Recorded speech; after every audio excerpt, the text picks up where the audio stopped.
So with that in mind, Okie doke. he senses that there's quite a bit of 60s R&B influence in your music there. Which I'd say that's a pretty good call. yeah, and he was wondering if back at the time, back in the 60s, do you think you were more involved with that kind of a sound or more into that type of sound than other people around you? Maybe not other people around me. I grew up in the southeastern part of the United States, and at a time when there was still a lot of regional music and the R&B that he's talking about. Like you're asking. Yeah, okay. The R&B was pretty much a regional thing. It wasn't it was on little labels like Stax, Volt. It was on a lot of independent releases.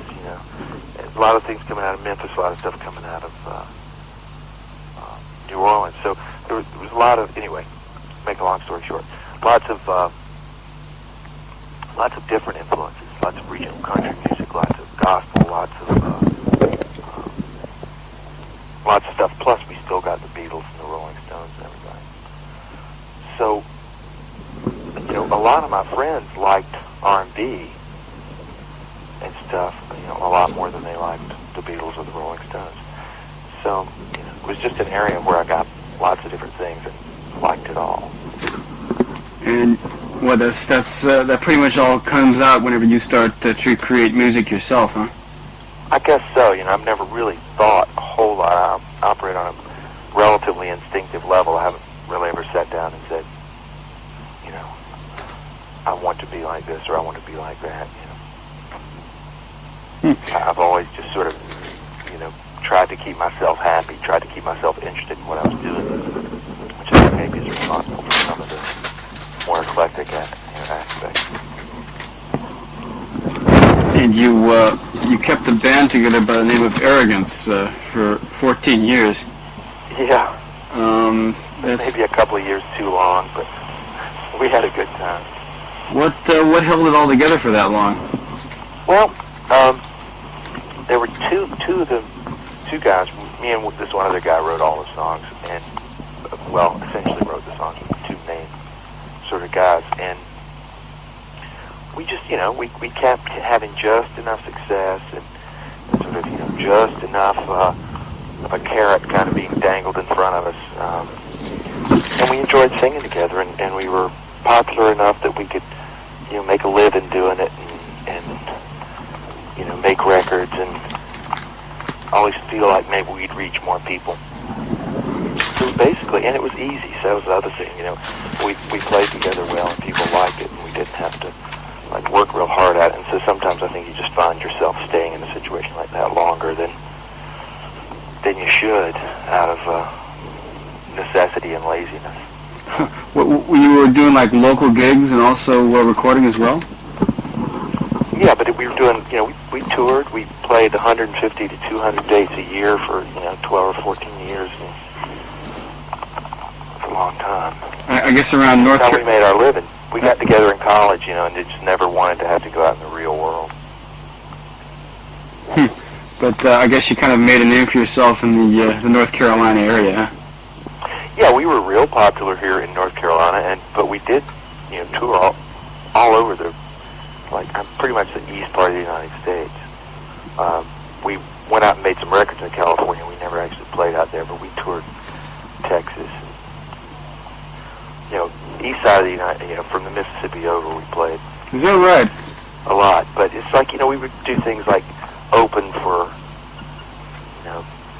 Triumph and or Jefferson Starship, or just go do a small tour of where we headlined at colleges, So it's how many hundreds and hundreds of bands there are out there. Oh yeah, of course. Yeah, I couldn't tell you who opened for Triumph the last time they played. I'm sure Triumph couldn't tell you who opened for Triumph. Yeah, exactly. So we were just another one of those bands who never really quite had a hit. We had a couple of records that maybe could have done something, but we really never did make a brilliant record. We had some really great songs from record to record. A lot of those guys are the guys that are playing on some of the songs of Most of the Girls Like to Dance. So. Oh, is that right? Mm-hmm. That was a question actually. He showed me the record sleeve there before the interview. He said, "Do you recognize any of these people?" I said, "Other than Mitch Easter, no." Now, which album is my new album out in Japan, or are we talking about Most of the Girls Like to Dance? Which record? The new album. He showed me the first one. Okay, yeah, Most of the Girls Like to Dance. Yeah, Most of the Girls Like to Dance. Yeah. Right. Because there is that new one called Romeo at Juilliard that I don't know whether it's come out in Japan yet or not. I think that Here in the United States. I think it's supposed to basically coincide with about the time this interview was published. Okay, gotcha. But anyway, it was a very unfamiliar lineup on the first album. Yeah, the like about half, a lot of that stuff I played myself, and then like Mitch I think plays on a song or two on that record, and for the most part, those are the other guys that play on about 6 of the songs were the guys in Arrogance. Well, I guess the real story about Arrogance has not really been publicized that much because he wanted to know if you were driving a cab by day for those 14 years. Oh, no. We played. That's all. I've really never had to have a job, which is kind of an interesting... and one of the reasons that I was able to work in the studio enough all those years to really understand it and turn into a producer, because I don't think you can just, wake up one morning and walk out the door and decide you're going to be a producer. I don't think you can go to recording school for 6 months or 6 years and decide you're going to be a producer. I just think that it's something that just kind of happens. I think it's more of an apprentice kind of business. It's more like learning how to be a blacksmith or something like that. And hopefully you learn something every day and you get better at it every day. So what was the straw that broke Arrogance's back there? When we had recorded what I felt like was a really good record, but because we hadn't succeeded and because we'd gone through a couple of different sort of changes in direction in that incredibly long history of ours, nobody was listening to us anymore. It was kind of a weird time for American A&R. A lot of the old guys were still in, and new guys were coming up and starting to change it around. And we just sort of fell in the cracks between being, oh yeah, they're that tired old Coliseum rock band that never did anything, and the guys who wanted, everything to be, I don't know, like.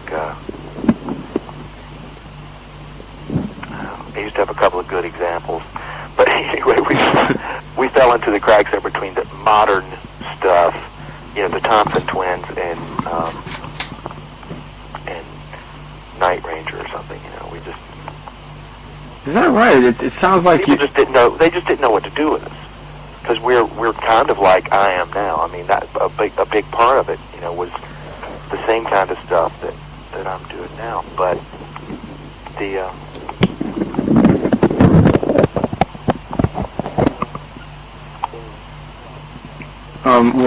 Sorry. Yeah, no, I thought I left you in mid-sentence there. Yeah, you did. We had a problem, but I've taken care of it. Anyway, I can't exactly remember what I was saying. Do you remember what I was saying? Well, yeah, you said that the record company didn't know what to do with you. Oh yeah, the record companies just weren't quite sure, so we couldn't really get a deal that we wanted, So we said, well, we've been working too hard and we're too good to be sitting around doing this stuff, because we just that happens. I've seen it happen to other bands. I've seen records that I really liked that we worked hard on that people can appreciate now, that at the time that that I made these records, that people just didn't quite get it. Well, it sounds rather odd though, because you say like opening for Triumph, likening your sound to something like Night Ranger. That. No. I didn't mean that we sounded like Night Ranger. We didn't sound enough like Night Ranger for the guys who were signing Night Ranger. Oh, okay. And we didn't sound enough like the Thompson Twins for the guys that were signing the. Oh, okay, I get you. So we fell into that void there in the middle where nobody knew what to call hall. Oh, okay. Radio has enough trouble understanding the kind of stuff I'm doing now. Uh-huh. That's 5 years ago. Well, even more. It definitely seems like it's rather unique, although you can liken it to something like, say, a Nick Lowe or an Elvis Costello. Well, I like those guys. I think I don't know where the comparisons. I think a lot of it may be that both Nick and I like to write stuff that maybe has a little bit of a twist to it lyrically, sort of tucked in kind of still pretty much traditional pop song values, as far as the songs go. But, I don't mind being compared to them. I like them. Getting back to Arrogance there, when the band broke up, what exactly did you have in mind in terms of a future for yourself? Well, see, I'd been producing all along, so when we broke up, we were already working on the second R.E.M. record. Mitch and I were. Uh-huh. So, Reckoning, we were already working on that. I'd been producing all along the whole time I was in Arrogance too. So I just decided I would, I'd never been more than a few weeks without performing. And I said, well, maybe I'll just take a year off here from performing and see how I feel about that, and just get a chance to catch my breath and think about what it is I want to make as far as performing, how I want performing to fit into my life here. How did the work as a producer come along? What was the first job? Well, I started, I was one of these guys in high school. I started playing sessions. I played upright bass and electric bass, read real well, so people would call me to do recording sessions. So I became interested in the studio at a real early age, back when it was still, when you didn't even really see 8 tracks. You saw some 8 tracks. But it was like the 16 track was introduced, my senior year in high school. So, I've been able to watch a tremendous amount of sophistication and growth, in the recording process. Anyway, I've always been interested in it, and so I just started hanging around the studio and learning, and began producing stuff, producing friends, producing little quickie sessions at a studio that I worked at. I would, do jingles, whatever it took, sing, play, just hang around. And that's really, I think, how you get started. Just learn all sides of it. I found it was something I enjoyed doing. Was the first R.E.M. album the real breakthrough, though, in terms of your career as a producer? It was certainly a breakthrough in terms of record company people paying a little bit more attention. But you got to also admit that first R.E.M. album, as far as the industry on the whole was concerned, was a pretty weird record. Yeah. Even though obviously it is held up today, and I think we knew what we were trying to accomplish, kind of in the face of the pressures that we had to make it sound more like Bob Seger, who was a big reigning airwaves kind of guy at the time. Yeah. So, I think it was good for some reasons. It was probably actually, if I was purely just looking to go out and become a big hit kind of record producing guy, it probably actually slowed me down. If I'd gone to New York and gotten a gig doing some real obvious sort of band, or worked with somebody else, that record, a lot of people in radio and of course the record companies didn't really understand R.E.M. for a couple of years. And then with hindsight, they could see, what we were trying to do. So eventually it has helped. And that was the first record that I ever made that sold like over 100,000 or something. Do you think you added I had a lot of records that would sell. I produced a lot of independent stuff prior to that, sneakers and a lot of kind of underground hit kind of things. So I was working a lot already. Did that change your approach to producing it all? With it becoming like somewhat successful, did you start changing your actual habits in the studio, like trying to mimic the same thing? No, no. Now, because I look at everything, I look at it as a real. I try to be like to reflect the attitudes of the artists I'm working with.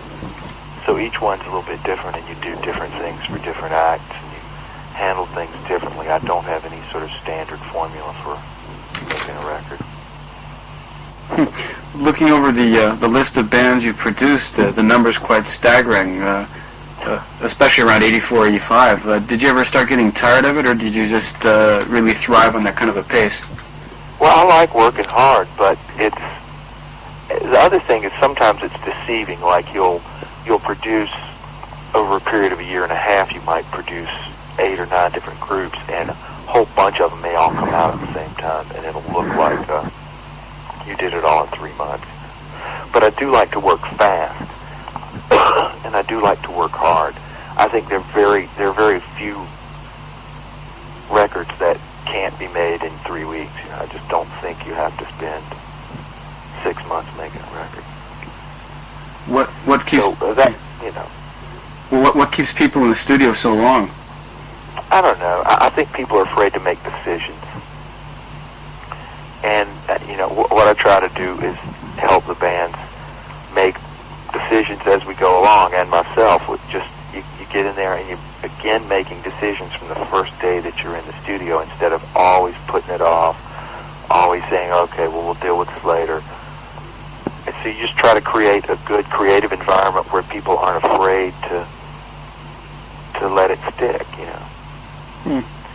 Because you do have to make that decision at some point. You have to decide whether that vocal's good enough. You have to decide how you're going to sing that line. I mean, those things have to be decided. And I think some people just panic and get a little bit too nervous. I guess precious, I think, is a better word. What's that? They get a little too precious with what they're doing. And I think it's more important to really get in there and try to keep the energy and the momentum up, and that's the key thing. I guess 2 of your most well-known acts have been John Cougar Mellencamp and R.E.M. However, certain people have pointed out that that you didn't really leave a signature on the albums you did for them. How would you describe what exactly you did for those records? Well, you go in there and you try to I don't know how to describe it any better than what I was just talking about earlier. I try to create an atmosphere is really what I'm trying to do, as much as anything else, where the ideas can pop out, and as soon as you get something that's working, that's where the buck stops. You take you don't sit around and have a negative. It's try to create a positive atmosphere where people can try out musical ideas. And I never try to force my own musical ideas on some band, because I feel like that's why they're there. They're not there for me to put my music into their mouths, so to speak. But I'm there to help them express their music and get something that collectively they're happy with and proud of. Do you find yourself being compared to any other producers at all, or do you think you pretty much have you hacked out your own little niche? It's real hard, because I'm really not a producer kind of guy. I'm not in that fraternity of those producers that I think are the stars of their records that they make. I don't know whether I get compared to people or not, at least not to my face. So, and whether I'm unique or not, I have no idea, because I don't really know that many other guys. Okay. I like to think I still think of myself as a singer, and a musician. So I'm just in there helping out. Producers to me are guys with a briefcase and I don't know. Somehow they're not me for whatever kind of. I don't know how to explain it any better than that. It's too early in the morning for that. Just to set your mind at ease here, I'm just about to round out the questions on Don Dixon, the producer, and we'll move on to Don Dixon, the artist. Oh, no, that's okay. I don't mind talking about producing. It's just real hard. It's real hard when you ask me to sort of tell you where I fit in, because I really don't have any earthly idea how I fit in or compare to a lot of these real successful sort of producer kind of guys. Mm-hmm. But, like, for example, the band Wednesday Week, they claim that they signed with Enigma almost solely for the purpose of securing you as their producer. What do you think accounted for that sort of respect and admiration from a young band like that? Well, I think that bands have a feeling that I'm not going to try to change them, but just try to help them find weaknesses and find strengths, and then concentrate on the strengths, and help them sort of either strengthen their weaknesses or bypass the weaknesses somehow, and and without trying to just gut their sound and make them start over again. And I think that that's probably the myth that some people are coming into making records with me, in their mind. But it is true that I really do try hard to not ruin the thing that makes them different or unique or themselves. Cause it's very easy to get in there and get very confused by the record companies. Record companies will very often not even be in agreement on how a band should be handled. So, excuse me. So they, consequently, they're going to be giving the band a lot of mixed signals as to what they should do.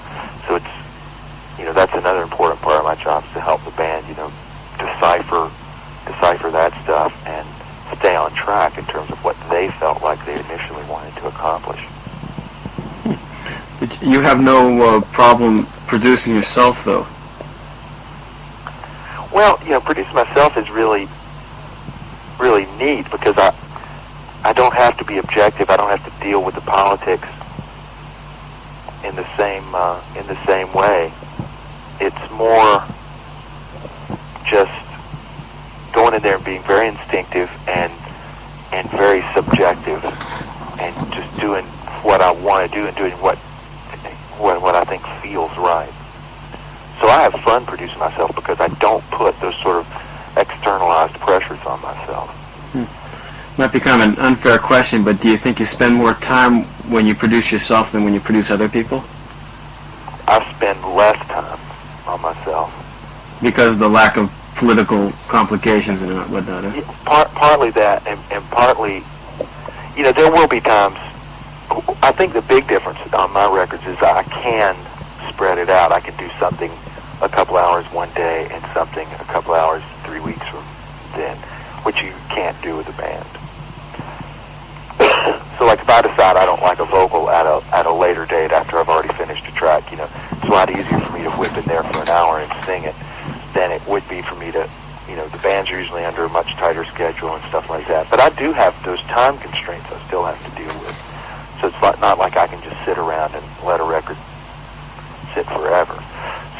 But, I like to go in and do a whole song in one day, record it. So in some cases, practically write it, record it, and mix it all in a day or two. It's very seldom I spend more than a couple of days on it. But to you, basically working in the studio must be like second nature. So you basically, I guess, you approach music the same way in the studio as you do, when you're actually playing it yourself. That is, you approach the music in the same way, behind the desk as you do, when you're at the other side of the glass there in the studio. Pretty much, yeah. Plus, I actually do a lot of recording right there in the control room. I'll just sit there with a mic and work. Sometimes I don't even bother going on the other side of the glass. Well, how's the response been to your solo work? Pretty good. It's sort of one of those. That song "Praying Mantis" did pretty well, even at radio, which was kind of interesting last year, and or I guess early this year. And a lot of people seem to get it and seem to enjoy it, and that's really what it's all about. Well, I don't make a... Oh, go on, please. I'm having a huge big... Okay, there, it went away. Okay, great. There was a bunch of static there for a second. Yeah. I think, we're getting kind of a little storm of static right here. It'll come and go, I guess. Yeah. Please go on, though. You were saying that Praying Mantis did pretty well on the radio. How about the response from those around you? You mean like friends and associates? Friends, yeah, business associates or musicians you work with.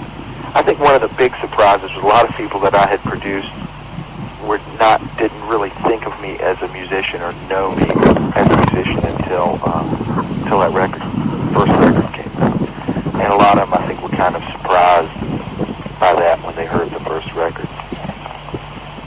For a couple of reasons. Who knows what they expected or anything, but I don't think they expected what they got, so that was kind of fun. Well, I would imagine a lot of people thought you were just kind of having a good time rather than making a serious attempt at establishing a name for yourself as a pop artist. Yep, well, I am. I mean, I don't know whether I'm making I don't take anything I do too seriously. It's all, I think that's a big problem in pop music. People are far too serious about it.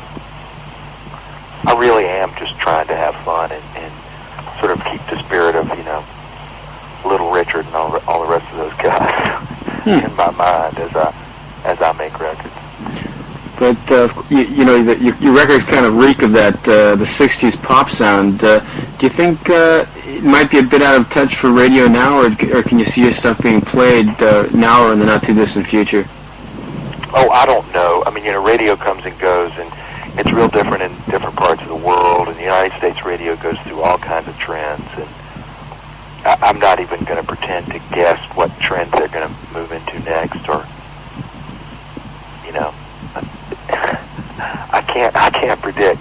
I still, with the records I produce and with my own stuff, I'm just looking to make something that I like, that I think has some valid reason for being put on tape and put on vinyl.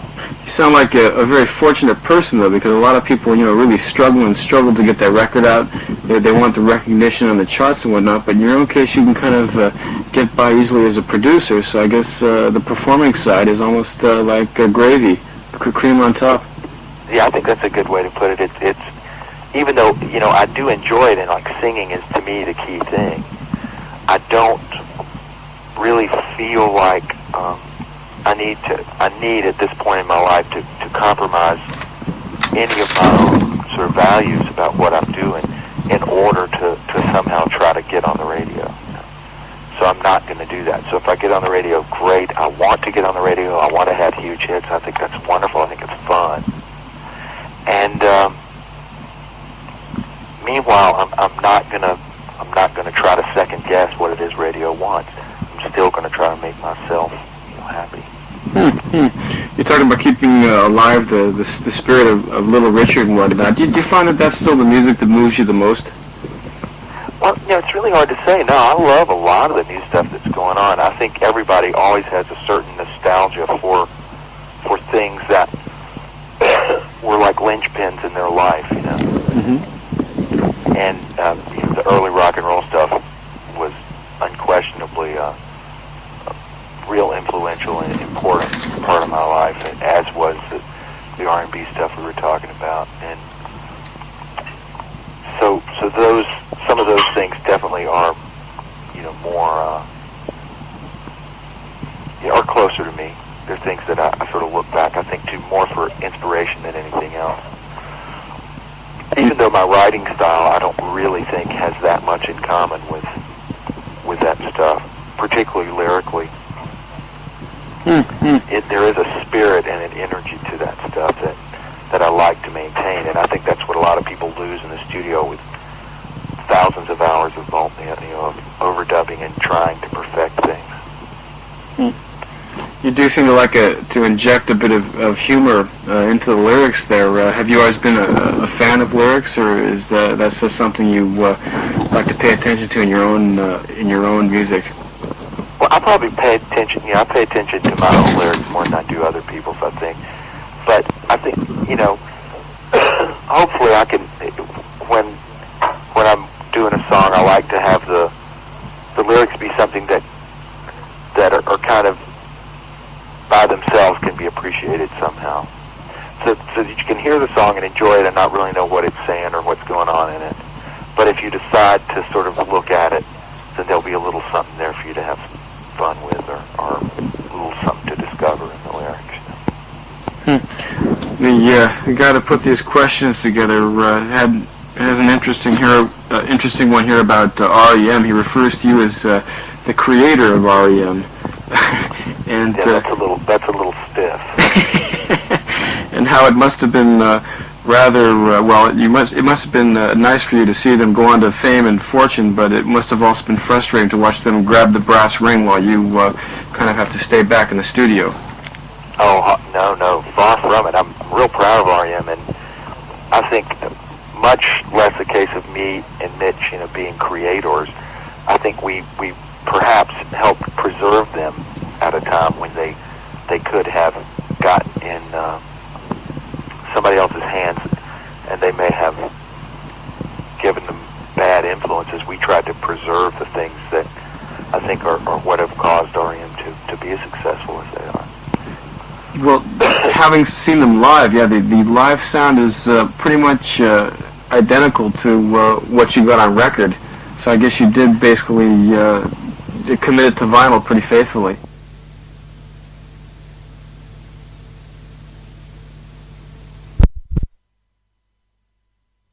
Of sound sort of underneath it. Those really, especially on Murmur, to both records really. Have you ever turned down a production job? I mean, not because of a schedule conflict, but just because you thought it was a band you couldn't do anything for? Oh yeah, there've been several, actually quite a lot of stuff that just wasn't right, and not very often it wasn't because I thought the band stunk, but there are like three things that I think is real important. First thing, I really care about, the singing. I have to be able to believe the singer in a group or these singers.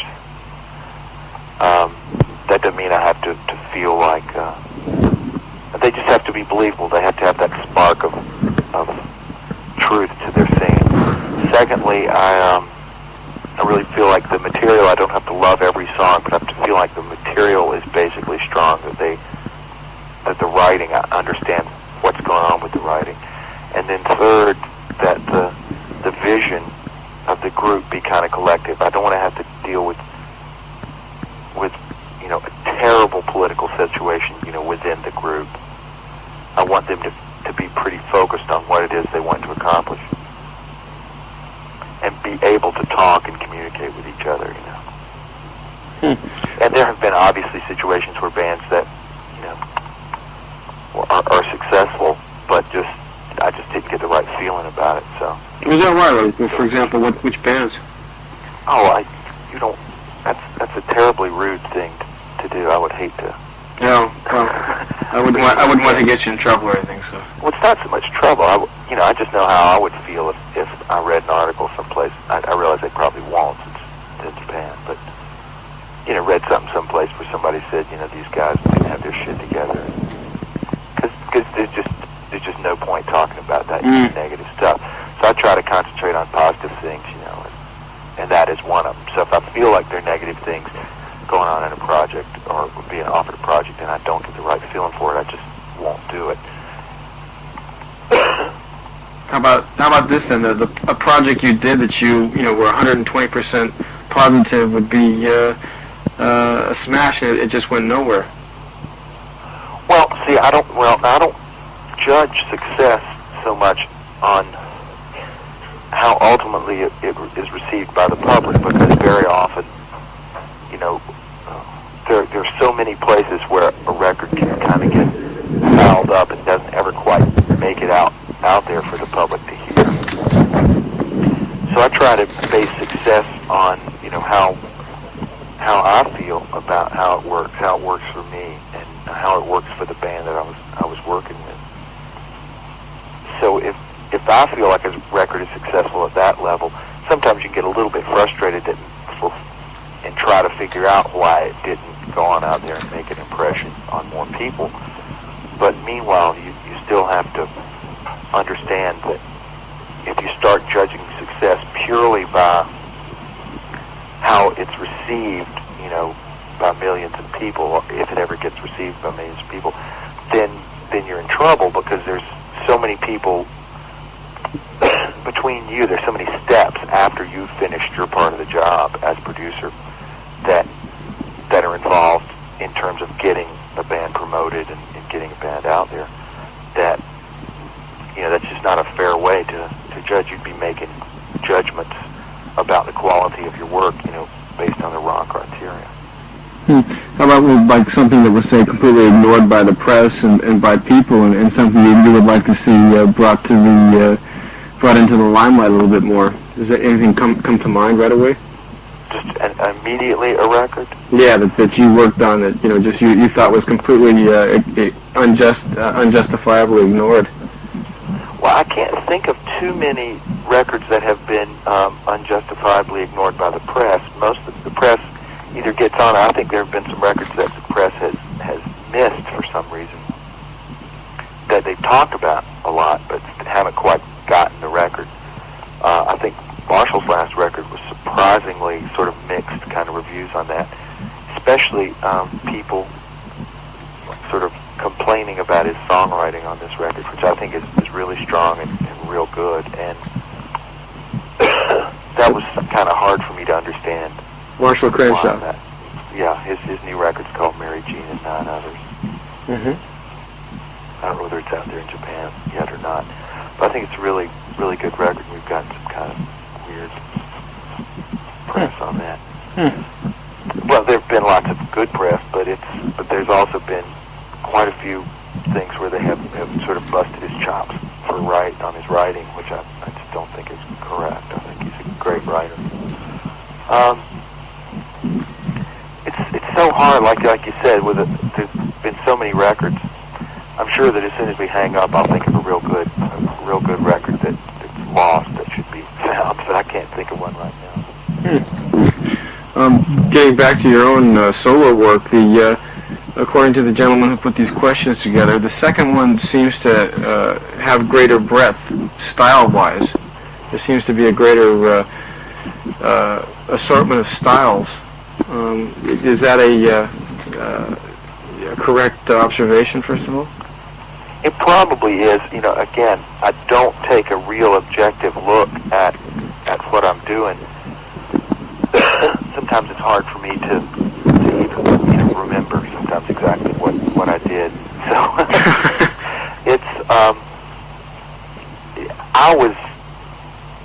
yes, I think he's right. I think I probably do stretch out just a little bit more style-wise on this record, trying to still sort of keep it cohesive, a little bit more of a cohesive theme kind of going through the record. I think in some ways that this new record is more successful for me than the first one because of the more broad approach style-wise. Yet I still has kind of a thematic thread in it. What exactly do you think the thread is? Well, I don't know whether I necessarily want to give that away, because it's not so much, I don't want to sort of pretend like it's a rock opera or something, because it's not anything like that.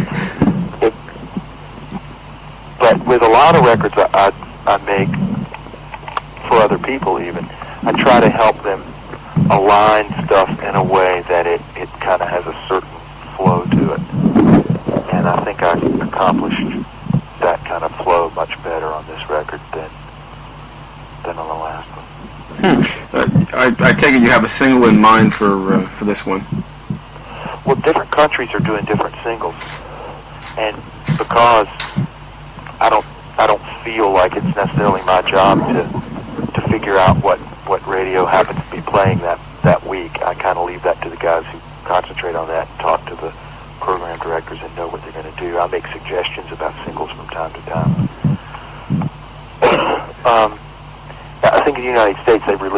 song called Your Sister Told Me. And in Europe, they're releasing a song called, in France and Germany, and I think Holland, they're releasing a song called Borrowed Time. So they may come with something completely different in Japan. You mentioned in the little interview you put out by the record company that you wanted to produce XTC next. I would like to do a record with them, not necessarily, next, because I've got a bunch of other things that I'm actually doing. But at some point, I would like to work with those guys because I like them, and I feel like I just think we'd have fun. That's the main thing. Any other bands that you like, say, up-and-coming bands or even older bands that you have your eye on? Well, there's a new group I'm starting to work with called Intua Nua. That's an Irish group. How do you spell that? I-N-T-U-A, N-U-A. N-U-A. That's a cool band. How did you meet up with them? They, the Virgin had been offering me different things. They're on a record company called Virgin, and which is also, by the way, XTC's record company. That's right. They had been offering me some new young bands over the past 4 or 5 months, and I really wasn't that into most of them. They'd send me something and wouldn't be quite right. They'd send me something else and wouldn't be quite right. Finally, they sent me this band that I thought was really cool. So they were doing some dates in Europe with U2. So I went over to Germany and watched them and saw them, and then we went in the studio and recorded a few songs, and they turned out real good. So we're going to finish up the album now. You say you're not a producer kind of guy, but you just kind of trekked on over to Europe to check out this new band. It sounds like you're pretty much... Well, I do a lot of that sort of flying around the world. I mean, I guess I am a producer. I just don't think of myself as one. It sounds like a case of humility. Oh, well, maybe so. I don't know. Do you have a bad image of what the typical producer is supposed to be? No, I don't think that it's a bad image. Nobody's ever asked me that, so maybe I do. I've never really thought about whether I have a bad image of producers, and I guess I do. Put on the spot. I guess I think most producers are jerks, and I don't want to be one. I guess that's what it is. Do you think everybody's been satisfied with your work so far? The bands that I've worked with? Yeah. I would hope that they at least come away from the record feeling like I really tried my best to understand them. And I think that's the whole ticket, that even if we have arguments and disagreements about stuff, which you do, that I was always essentially I'm there for them, on their side, working with them. I'm not part of the record company, and I'm not part of the band. I'm the guy there in the middle. But I'm more, what I'm trying to do is make them look and sound as good as they can, plus, while it's still them, when they can still look in the mirror and listen to that record and feel like it's them on that tape. Here's a tough one. What is your motto as a producer, and what is your motto as a musician? Mottos. I should have a big, long list of mottos.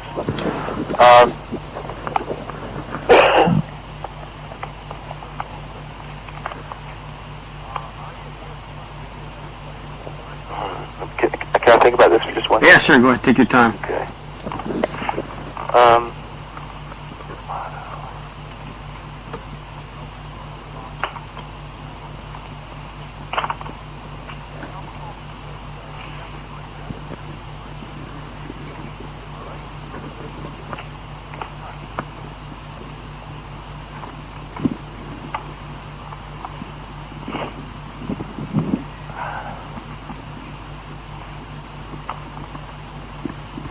Yeah, those are awful.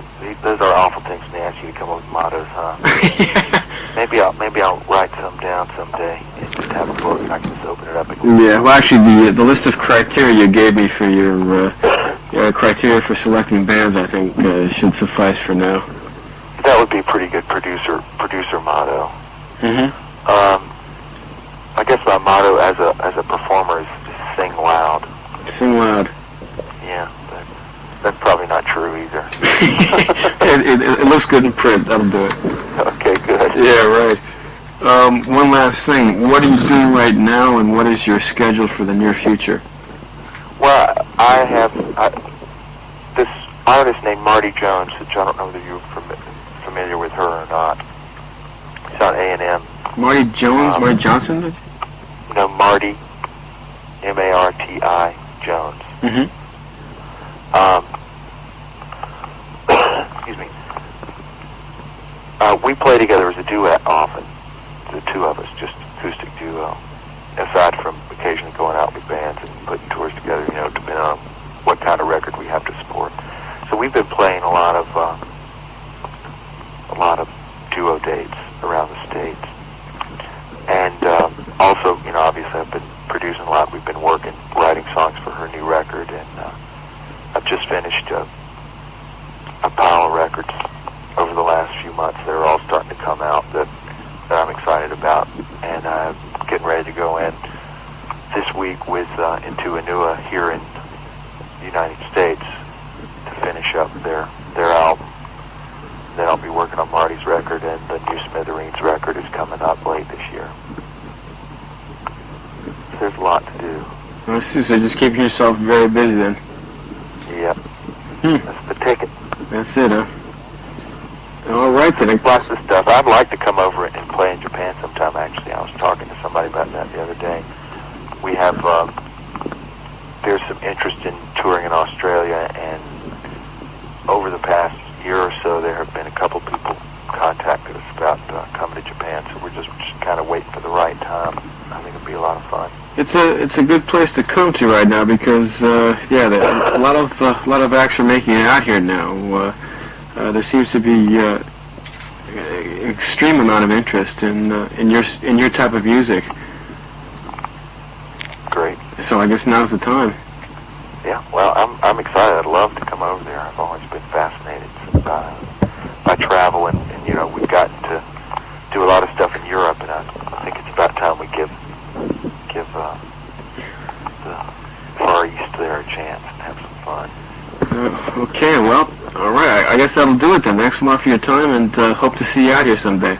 Okay, thank you. Very Bye-bye. good. Take care. Bye-bye. See ya.